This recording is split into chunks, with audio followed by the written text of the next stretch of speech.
নমস্কার। একটি মাত্র কবিতা পড়ব, রবীন বসুর কবিতা চতুর্দশপদী বই থেকে। প্রথম কবিতাটি আরোগ্য অপার।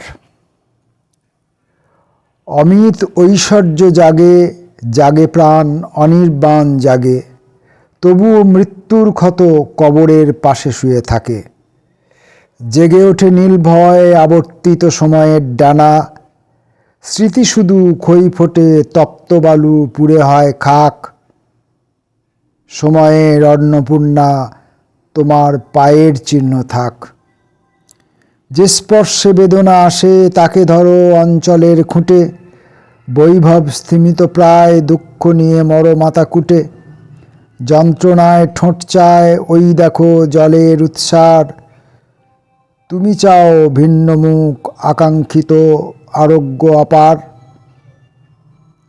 অমিত ঐশ্বর্য জাগে জাগে প্রাণ অনির্বাণ আলো, সভ্যতার হাত ধরে সময় মোছাবে এই কালো। নমস্কার।